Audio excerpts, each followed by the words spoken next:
Tudo bem, meus alunos? Estou eu aqui em isolamento social, mas não completamente isolado. Estou eu aqui em casa, no quarto de visitas, já que eu não vou receber visitas mesmo. Estou eu aqui trabalhando nesse ambiente que separei para as minhas coisas, o meu trabalho.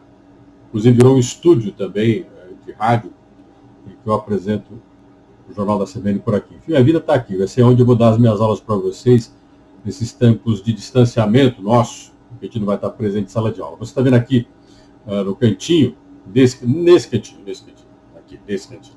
Isso aqui, isso.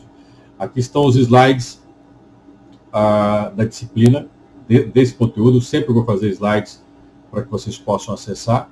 Sempre vou ter slides para vocês poderem acompanhar esse conteúdo. Nossa aula de hoje é uma aula introdutória ao que eu chamo de clássicos da sociologia, aos pensadores clássicos. Nós vamos abordar nessa aula o que levou à formação da sociologia como ciência, o que leva ela, a sociologia, a se tornar um campo de conhecimento consolidado. Durkheim não é o teórico que a gente vai trabalhar hoje, mas foi ele que iniciou a sociologia dentro da academia, ele que consegue o reconhecimento da sociologia como campo de pesquisa, como campo de análise, como suporte para a formação de outros profissionais. No início, para a formação de engenheiros e advogados. Ele acreditava que essas duas áreas do Durkheim precisavam de um profissional que compreendesse tanto o seu papel na sociedade, como também as demandas da sociedade em relação aos profissionais.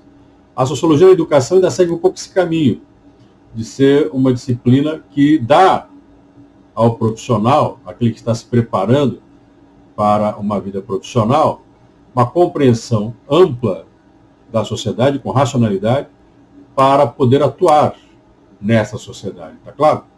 Então nós vamos começar falando um pouquinho sobre isso hoje. Preparei esse material para vocês, e a gente vai discutir esse material conforme a gente vai avançando na nossa discussão. Aqui a gente tem um processo introdutório, mas eu queria começar falando sobre isso com você, o processo de industrialização como contexto de formação da sociologia. O que a gente chama de revolução industrial, formação da cidade. A sociologia é uma ciência que ganha corpo com o crescimento do espaço urbano. A cidade, claro, sempre existiu, historicamente a cidade faz parte da nossa vida. A cidade é um campo de encontro promovido na antiguidade pelo governo e pela prática comercial. Nós vamos encontrar inúmeras civilizações da antiguidade que têm a cidade como espaço de atuação. Só que a cidade, na sociedade industrial, na nossa sociedade, ela tem um diferencial. Ela é o núcleo de concentração da produção da economia, do encontro do comércio, do serviço, da produção, das pessoas. Nós vivemos nesse século a passagem da maior parte da população para os espaços urbanos, para o ambiente urbano, para a vida urbana.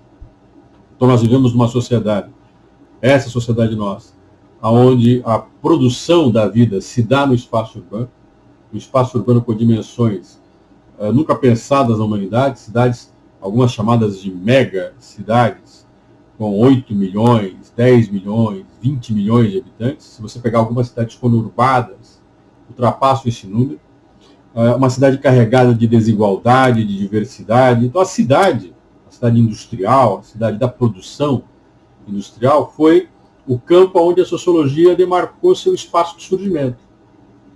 Porque nesse espaço urbano, nesse contexto do espaço urbano, tem uma coisa chamada crise, violência na formação do processo industrial. A produção industrial, quando ela começa a se formar, a se organizar na Europa, na Inglaterra em especial, ela é uma produção industrial que concentra uma população migrada do campo, que a gente chama de êxodo rural, e esse êxodo rural, ele não é um êxodo planejado, ele não é um êxodo pensado, ele é um movimento de massas humanas, de pessoas, que vêm sem que os ambientes urbanos, os gestores dos espaços urbanos, tivessem planejado isso, tá claro? Ele atende uma demanda da produção, ao mesmo tempo essa população está sendo retirada do campo, não por sua vontade, é aquela mão invisível na busca da sobrevivência que faz com que essa população se desloque para os espaços urbanos, uma massa humana que e traz consigo todos os problemas de quem não está acostumado ao ambiente urbano. Acho que aí tem uma questão importante. A concentração populacional urbana, ela é uma concentração populacional de quem, ou de pessoas que viviam no campo, que trazem todo o processo de valorização do mundo agrário, da produção agrária, da produção agrícola. Então, quando você fala dessa população dentro do ambiente urbano, essa população está vivendo num espaço em que ela não está adequada, preparada para poder conviver nesse ambiente. Ela está acostumada com o mundo agrário. Então você imagina como se tem uma depressão, uma crise de identidade, uma crise de identificação. Durkheim, que é um pensador que a gente vai analisar lá na frente, já falou dele um pouco, o Durkheim tem um trabalho, todo ele pautado sobre o suicídio, em que Durkheim tenta entender o porquê há uma grande quantidade de suicídios nas cidades industriais francesas, principalmente de mulheres, jovens. E ele vai perceber que isso tem muito a ver com esse deslocamento do mundo agrário com o mundo urbano. Das relações que se estabeleciam no mundo agrário, onde havia coesão em torno de valores e ações, fatos, fenômenos esperados, e que quando se tem esse deslocamento da massa do mundo agrário para o mundo urbano, no mundo urbano, essas expectativas, esses condicionamentos, esse preparo do ser humano para aquilo que ele vivia no campo, não vai ocorrer na cidade. Aí o ser humano entra numa crise de identidade, uma crise existencial. Uma crise existencial, uma crise efetivamente de subjetividade, né? Porque a gente vai perceber que na leitura de Durkheim, esse ser humano que está na cidade, ele não vai encontrar as respostas que ele esperava nesse mundo urbano que ele encontrava no mundo agrário. A jovem moça chegava numa certa idade, ela ia se casar. Desculpem. Ela estava preparada para o casamento, conhecia todos os trabalhos domésticos, esperava ter uma casa para administrar, marido, filhos, e ela se encontra na condição de operária, com um salário ínfimo, trabalhando 12 horas por dia, sem realizar aquela expectativa que ela trazia do mundo agrário. Não só ela, se você pegar também o alcoolismo, por exemplo, que vai ver daqui a pouco isso, foi um grande problema nos espaços urbanos. O alcoolismo gerou uma crise dentro de algumas empresas, áreas de produção, bairros, cidades europeias, como Paris, Londres, Manchester, mesmo nos Estados Unidos, né, em Nova York, em que as próprias empresas se preocupavam com o consumo de álcool dos seus funcionários. Tamanha quantidade de pessoas que consumiam bebidas alcoólicas. Chega a ser um absurdo. Né? Isso Hobsbawm tem na era das revoluções. O Hobsbawm, que é um pensador inglês, que é um cientista social inglês, tem uma coletânea de obras, né, chamada Era das Revoluções, Era do Capital, né, Era dos Impérios. E ele vai demonstrar, na Era das Revoluções, como que o alcoolismo chegou a levar os poderes públicos municipais a tomarem medidas para tentar conter o consumo de bebidas alcoólicas pelos operários. Até mesmo centros de tratamentos. É aí que surgiram, em vários lugares da Europa, clínicas de repouso, chamados sanatórios, reformatórios. Os reformatórios mais pelas crianças e adolescentes, que ficavam órfãos por causa da Revolução Industrial, os pais morriam com epidemias, né, como a gente está vivendo agora, né, uma pandemia, mas epidemias que não tinham esse poder ainda de impacto, mas que atingiam já as cidades europeias. A peste bubônica, por exemplo, no século XVIII, que se repete depois no século XIX, mais para frente a gripe espanhola no início do século XX. Então, as epidemias, os vírus, nós estamos convivendo com eles já faz um bom tempo. Agora que a gente está um pouco preocupado com o que nós estamos vivendo agora, nesse momento, mas esse é um processo que a gente já tem há um bom tempo. E você tem essa cidade em que esses contágios, essas contaminações ocorrem. E muitas crianças, muitos adolescentes ficam órfãos e perambulam pelas ruas. Trabalham, às vezes, em fábricas que contratam uma grande quantidade de crianças. Inclusive, o trabalho de crianças e adolescentes explorados de forma intensa por algumas empresas em alguns casos, empresas de produção de tecidos para você desfiar o algodão para a produção da linha, né? A mão da criança era uma mão mais leve, né? Não estragava tanto o algodão. Enfim, você tem uma quantidade imensa de pessoas, uma quantidade enorme de pessoas que se encontram nessa condição de exploração, tá? Nessa condição urbana. E uma situação caótica. Você tem governos, poderes públicos municipais que não sabem o que fazer com essa população. Não conseguem dar um caminho para esse ambiente. Fora isso, você já deve ter ouvido falar disso no ensino médio, o movimento quebra-máquinas. Muitos operários se revoltam com as fábricas, as condições de trabalho insalubres. Você não tem leis trabalhistas, não tem direitos trabalhistas. Muitos trabalhadores vivem em condição de miséria, a família inteira trabalha. Dica de um filme clássico, você encontra, se não me engano, no YouTube, você encontra no Google, digita lá, Germinal. Germinal trata de uma família de operários francesa, durante o processo da Revolução Industrial, já no século XIX, e o ambiente em que eles vivem nesse espaço, o ambiente degradante que a família vive, as situações que os operários têm que decidir em procura de sobrevivência, trocando às vezes situações como o próprio corpo para atos sexuais para poder comer. Escolher entre dar comida para o mais velho, que está prestes a morrer, ou para aqueles que ainda trabalham.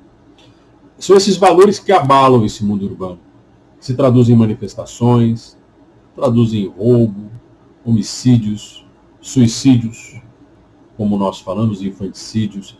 É uma busca pela sobrevivência a qualquer preço. E o custo que isso tem para um ambiente que não está preparado para isso. Um governo, para o poder público, que não está preparado para administrar essa situação. É aí que surge a preocupação com esta sociedade. A grande indagação é: que sociedade é essa? Que sociedade é essa que tem essa quantidade imensa de fenômenos que demonstram uma crise de convivência humana, um caos, que os poderes públicos têm que tomar uma atitude. E isso se transforma numa preocupação dos cientistas sociais. Você vai ter Montesquieu, por exemplo, discutindo essa questão. O Barão de Montesquieu considera que é necessário entender as origens das pessoas, o ambiente, os comportamentos, os hábitos. Mais tarde isso vai ser retomado por outros pensadores. Mas eu queria destacar aqui dois pensamentos importantes, que vão dar início às correntes da sociologia, que vão ganhar mais forma depois que a gente vai conversar mais. A primeira dessas correntes, que vai tratar esses problemas urbanos que a gente comentou, é aquela que diz o seguinte: bom, estamos diante de uma sociedade do caos, uma sociedade de crise, onde você tem a miséria, tá, essa imagem eu quis mostrar um pouco da miséria, desses problemas urbanos, o alcoolismo, essa é uma imagem mais contemporânea, o alcoolismo está presente na nossa sociedade até hoje.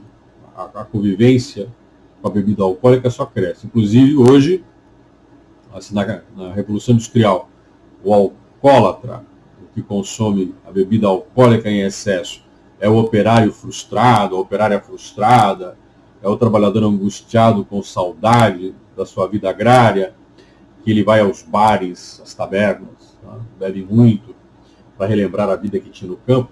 Se você fizer uma comparação de período no Brasil na década de 1950, 1960, quando você tinha aquelas duplas sertanejas de raiz, que cantavam as suas músicas exatamente para quem? Para quem tinha migrado do campo. No Brasil, esse grande êxodo rural da década de 1950, lembra? Juscelino Kubitschek, 50 anos em 5, até a década de 70, com a ditadura militar e o milagre econômico, você tem um deslocamento imenso de pessoas do campo para a cidade no Brasil. E aí você tem o consumo de bebida alcoólica aumentando. Se você pegar as grandes empresas fabricantes de bebidas, cervejas, cachaça, crescem muito nesse período, no Brasil. 1950, 1960, 1970, essas 3 décadas. E o que é interessante é que no Brasil as músicas sertanejas de raiz, elas cantavam o mundo agrário, a vida no campo, resgatavam as experiências do mundo agrário, por isso que se chama de música de raiz, porque elas cantavam para essas pessoas, que ainda tinham na memória a sua vida no campo. Com saudade dessa vida agrária, iam nos bares, iam beber, e gostavam de cantar essas músicas para lembrar do mundo agrário, né? Eu lembro que teve um especial sobre a história do Tonico e Tinoco, dupla sertaneja famosa, que começou a sua carreira na década de 50, na década de 50, e que eles começaram cantando em bares. Inclusive o pai levava os meninos para cantar no bar. E ali você tinha um grande número de pessoas na cidade se lamentando, né, dessa vida. E eles fizeram sucesso em São Paulo, né, depois Rio de Janeiro, cantando essas músicas.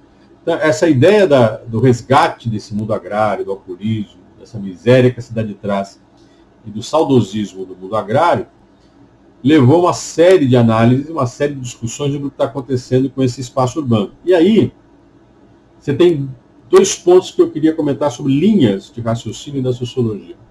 Então aí, nesse slide que você está vendo aí no campo, na imagem. Que é, ou a gente está vivendo, ou estávamos vivendo, naquele mundo da Revolução Industrial, século XVIII e XIX na Europa, ou nós estávamos vivendo uma decadência social, um caos social, a destruição do ser humano, a perda da dignidade humana, coisa que se discute muito hoje. Ou, para outros pensadores, nós estamos vivendo uma sociedade moderna, em que essa sociedade moderna tinha ainda que se adaptar a esse novo ambiente. Ou seja, a cidade seria a indústria, o desenvolvimento da maquinofatura, a construção civil, os novos espaços, as novas instituições urbanas, seria um avanço. Nós temos que nos adaptar a esse avanço. Temos que conhecer melhor esses avanços. Até para que nós pudéssemos nos adequar, colocar a sociedade em ordem, para funcionar melhor diante desses avanços científicos, tecnológicos que a humanidade, pelo menos a Europa Ocidental, estava vivendo, uma parte dos Estados Unidos, depois Japão, no século XVIII e principalmente no século XIX. Essa sociedade precisava se adaptar a essa modernidade para que ela pudesse estabelecer uma paz ordenada, organizada. Ou seja, a sociedade estava uma bagunça e era preciso colocar uma ordem nessa sociedade. Era preciso que os governos, principalmente, os governantes fundados na ciência, no conhecimento, estabelecessem uma ordem para essa sociedade. Então, essas 2 linhas de pensamento, entre a crise da decadência ou a adaptação da ordem à modernidade, deram os primeiros caminhos, as primeiras linhas para a formação da sociologia como campo de conhecimento. Essa discussão, se você parar para pensar, existe até hoje. Volta e meia você encontra debates sobre estamos vivendo a decadência humana, estamos vivendo a crise humana. Toda essa estrutura e aparato tecnológico que nós temos, que inclusive facilita a nossa conversa aqui, por um lado tem benefício, mas por outro lado traz um malefício. Isso isola os seres humanos, estimula a individualidade, ou seria, por outro lado, uma demonstração da modernidade, do avanço tecnológico, do aprimoramento. É uma sociedade que está em processo de crescimento, avançando cada vez mais. Essa discussão ela não é de hoje. Né? Ela já tem aí o seu caminho, ela tem a sua trajetória. E aí nós vamos trabalhar primeiro com o que a gente chama de utopia, né? Que ficou conhecido por muitos como socialismo utópico, que é a busca de uma igualdade material. Diante da riqueza acumulada por um lado, a Revolução Industrial demonstrou isso. Né? Grandes empresas, concentração de capital por parte de empresários, o avanço da economia, grandes construções, a produção de navios, a produção em massa de bens de consumo. Uma parte da sociedade, os empresários, os capitalistas, que se chamava de burgueses, né, que a gente convencionou chamar de burguês, enriquecido, a alta burguesia, vivendo bem e satisfeita com essa riqueza. Por outro lado, uma massa de trabalhadores e operários, decadentes, explorados, miseráveis, como nós escrevemos, vivendo o extremo. E as revoltas urbanas acontecendo. Então você vai ter um grupo de pensadores, destaco aí Saint-Simon, que é um francês que atuou na Revolução, francesa não só Saint-Simon, Oliver Owen, Charles Fourier, por exemplo, mas Saint-Simon teve mais destaque porque Saint-Simon tentou construir um método de abordagem social e uma proposta política ideológica para a sociedade. O Saint-Simon liderou uma frente socialista na França, na procura de instalar mudanças dentro da França capitalista moderna, industrializada, em que você pudesse distribuir a riqueza, promover a igualdade material, ou pelo menos amenizar a diferença.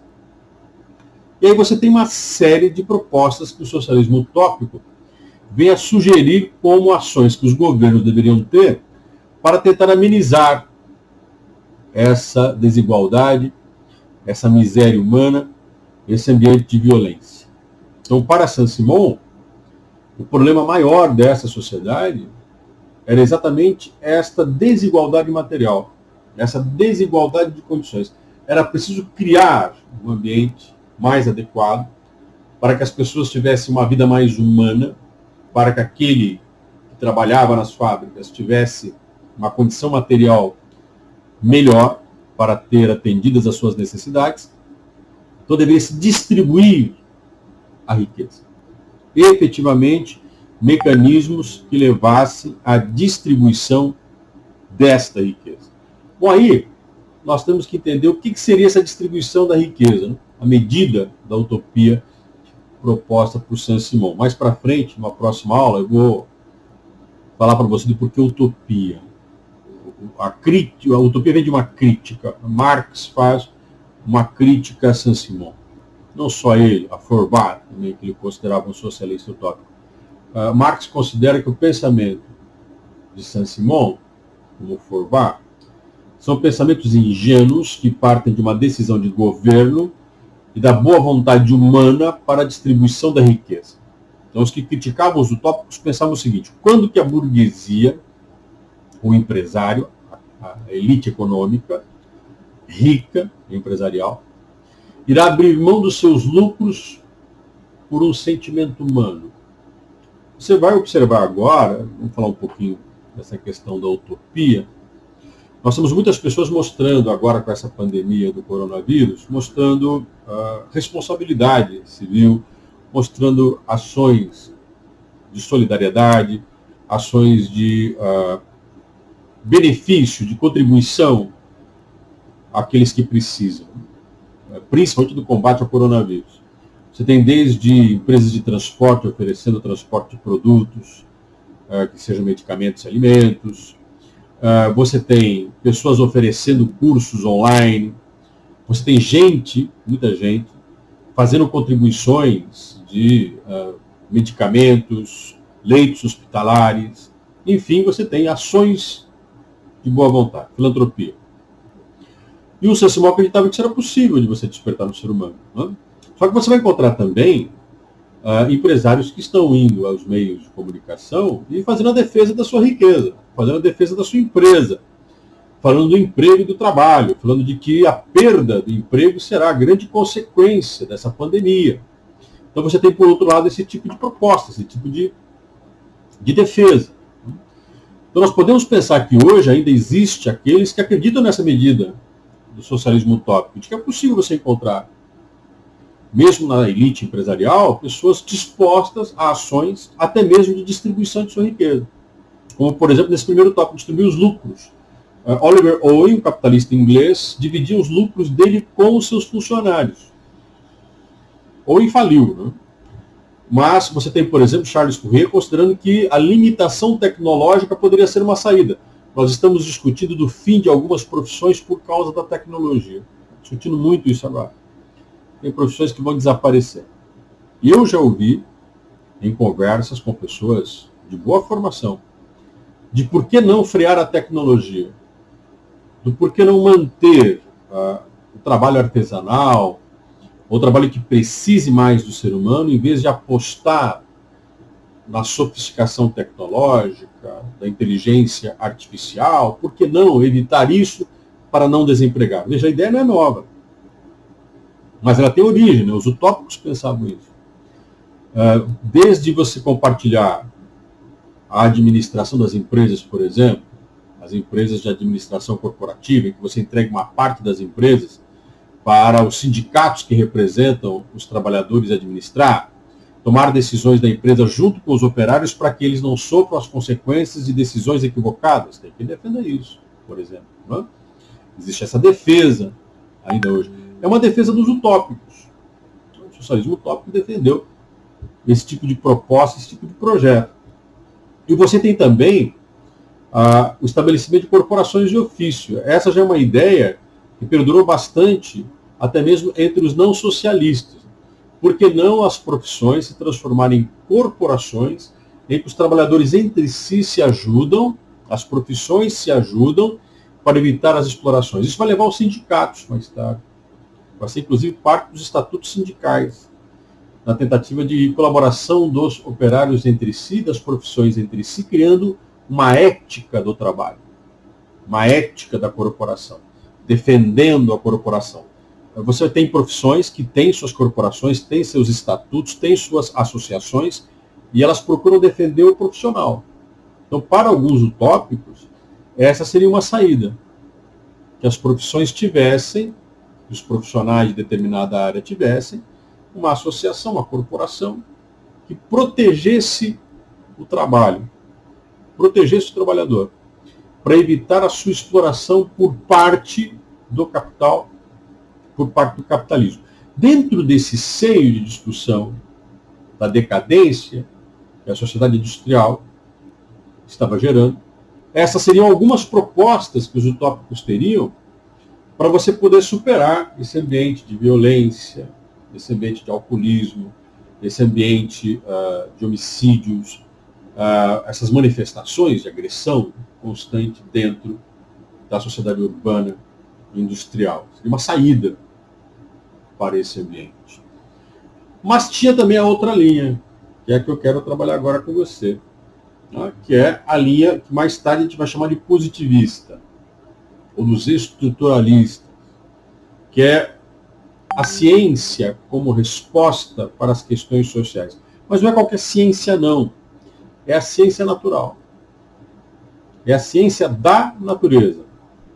É você pegar aquilo que deu certo na sociedade industrial capitalista, que é o desenvolvimento da matemática, o desenvolvimento da economia, o desenvolvimento da química, da física, da biologia, por consequência, a fisiologia e a medicina, campos de conhecimento que estavam no século XIX demonstrando cada vez mais resultados para a solução de problemas objetivos. Vamos pegar de novo o coronavírus que nós estamos vendo agora. A nossa grande expectativa, nós estamos apostando nisso, é do conhecimento científico.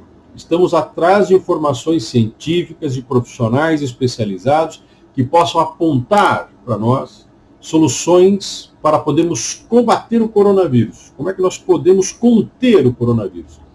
Essa nossa luta a favor da ciência, no caso aqui do coronavírus, né, da química, da física, da biologia, da biomedicina, a engenharia genética, como que esses campos de conhecimento das ciências naturais geram respostas eficientes. Se estamos diante de um problema concreto, que veja, estamos aqui, né, no isolamento social, vocês aí na casa de vocês, eu aqui na minha, estudando, mas enfim, nós não podemos ir à rua. Foi decretado um toque de recolher. Nós não podemos mais sair em determinados horários, em benefício nosso. Atrapalhando a nossa vida social? Claro que sim, mas é necessário. E quem dá a resposta para podermos combater esse vírus? As ciências biológicas. O campo das ciências naturais. Essas ciências que vão gerar a solução para os nossos problemas. Então, para uma linha da sociologia, essa seria a solução também para a crise social. Se nós podemos resolver problemas do organismo, se nós podemos resolver, entender e estudar plantas, nós podemos construir elementos químicos com as ciências naturais, nós podemos entender de forma exata, através da matemática, desdobrado nos campos das ciências naturais, tudo que ocorre conosco, dessa natureza que temos à nossa volta, e que estamos fazendo descobertas todo momento, por que não usar as ciências naturais para entender o fenômeno social? Se a sociedade é um organismo feito por seres humanos, se a sociedade é orgânica, como um organismo vivo, não daria para utilizar o mesmo método para análise dos fenômenos sociais? É nisso que você tem que aposta o positivismo.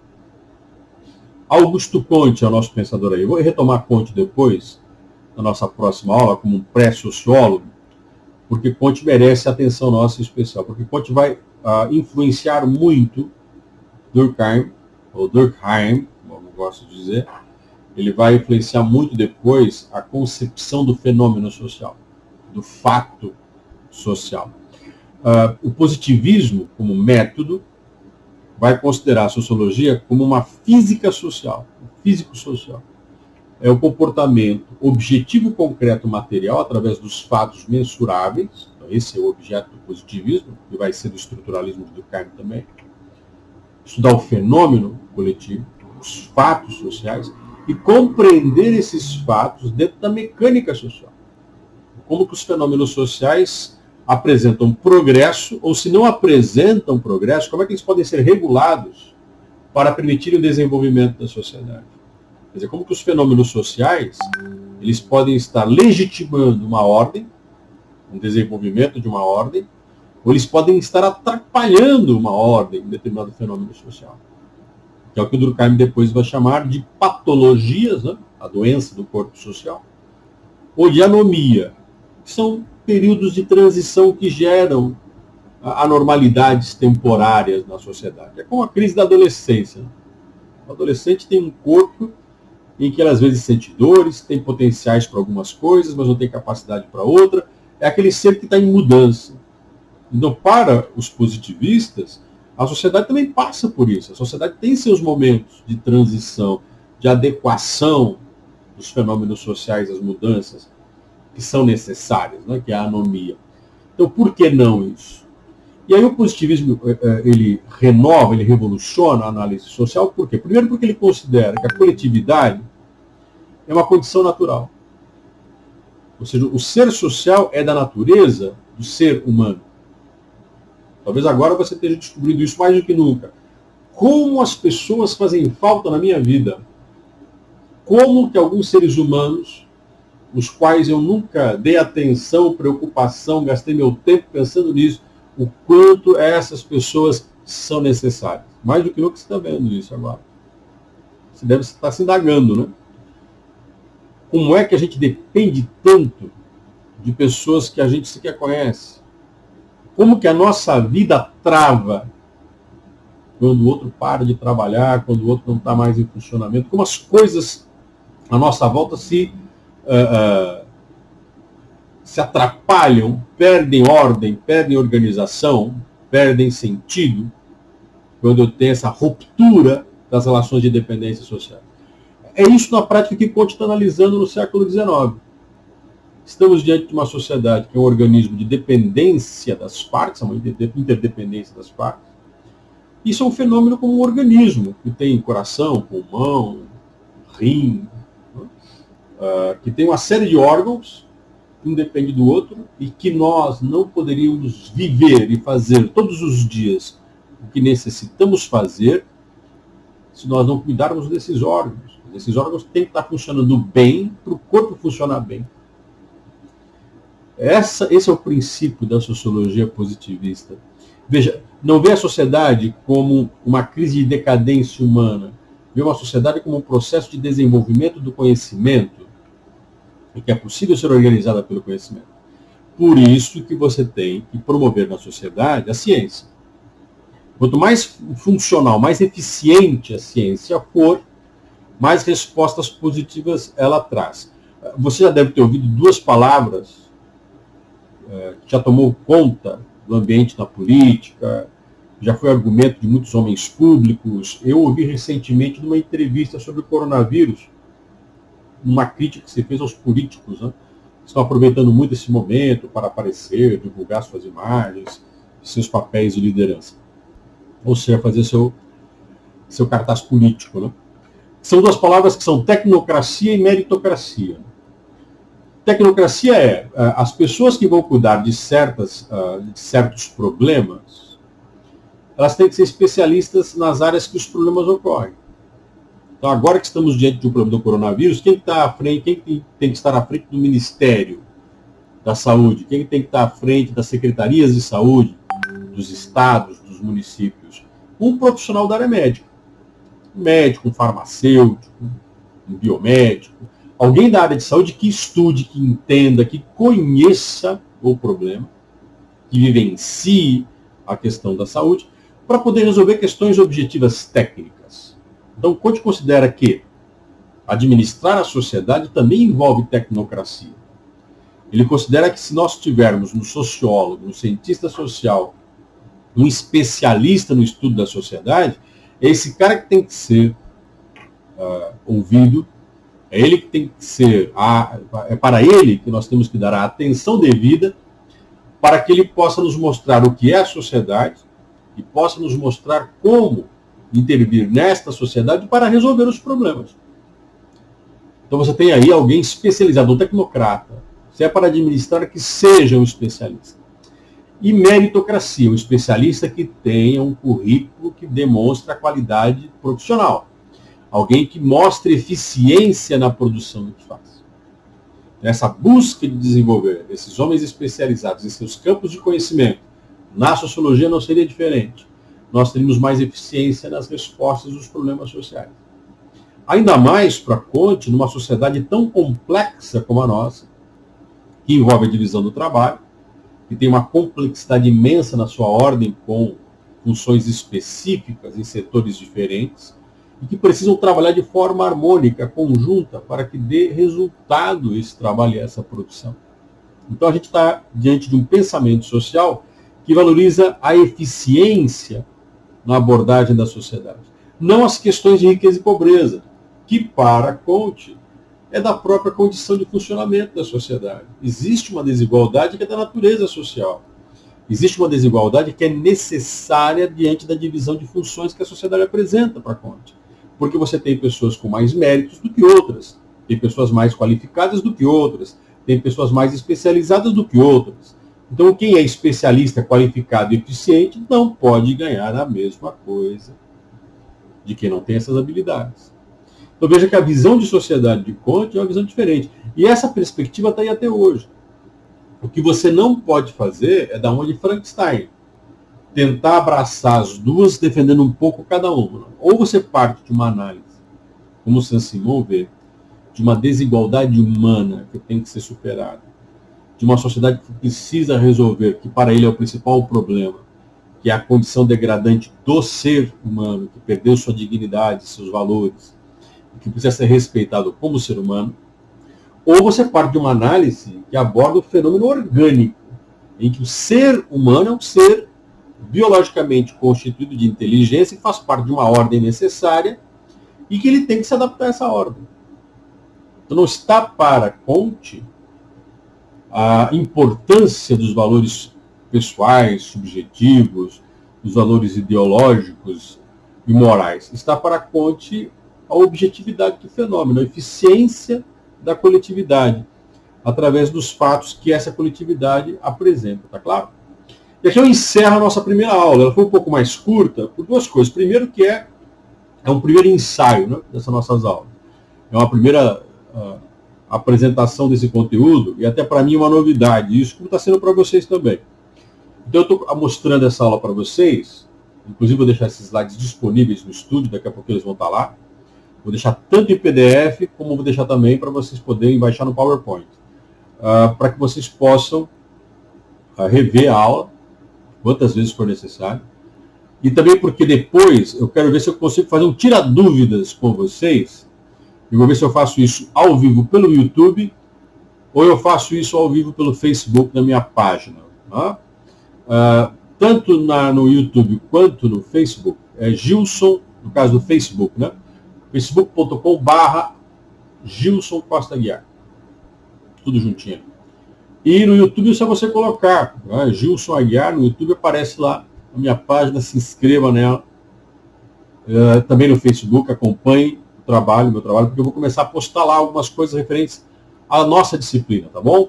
Muito obrigado por tudo, espero que vocês tenham gostado, e eu espero que tudo isso que a gente conversou tenha te ajudado um pouco, e a gente possa realizar mais dessas aulas com mais eficiência, tá bom? Um grande abraço a todos, se cuidem. Coronavírus é coisa séria, o que nós estamos vivendo são medidas necessárias, por mais que dolorosas. Ainda mais vocês que são jovens, que adoram, né, sair por aí, vocês adoram viver, festar. Imagina o tédio de ter que ficar em casa, de ficar olhando para os pais da gente. Mas curtam eles, curtam seus pais. Eu estava até um comentário meu na CBN, e eu coloquei isso também no Facebook, no vídeo. É o momento da gente ter um encontro com as pessoas que a gente ama. A gente fala muito assim, eu vejo muito por mim, que são os meus filhos, o que é minha parceira na minha vida, minha esposa, tudo, gosto, faço muita coisa por eles, faço quase tudo por eles. Mas a gente convive muito pouco com eles. A gente olha muito pouco nos olhos deles. A gente não percebe muito bem o movimento deles, o comportamento deles. E agora a gente está olhando, a gente está parando para ver, a gente está ficando perto deles. E a gente tem que aproveitar isso, porque nós vamos ficar mais fortes depois com esse sentimento. Outra coisa que eu estou redescobrindo são as redes sociais e o contato com as pessoas. Concordo que eu já tenho uma certa tendência a trabalhar muito, mas em home office eu estou trabalhando mais do que devia. Talvez eu preciso controlar um pouco essa minha prática. Mas uma coisa muito importante, que eu estou percebendo agora, é de que a gente pode usar essas redes sociais para ter contato com as pessoas que a gente gosta, para poder conversar um pouco mais, resgatar o telefone, que era uma coisa meio perdida na nossa vida, e ligar para as pessoas, ouvir a voz das pessoas. Eu tenho um papo com ela. Inclusive, vou estar amanhã no final da tarde, 5 horas, com um amigo, Miguel Fernando, discutindo Maringá, a história da cidade, pelo Instagram do Miguel Fernando. Muito legal o trabalho que ele faz. Veja, uma coisa que é uma oportunidade que esse momento está me permitindo, de conhecer, conviver com pessoas que eu gosto e admiro. Tem muita gente fazendo propostas de conversas e debates, expondo como é que está essa experiência. Aproveite isso. Você vai descobrir que tem coisas que a gente está ali pertinho delas. Elas são muito maiores do que a gente imagina, muito mais bonitas do que a gente imagina, muito mais importantes do que a gente pensa. E são os verdadeiros sentidos da nossa vida. Como vocês, um pouco para mim também. Um grande abraço, obrigado por tudo, até o nosso próximo encontro, meus queridos. Até mais.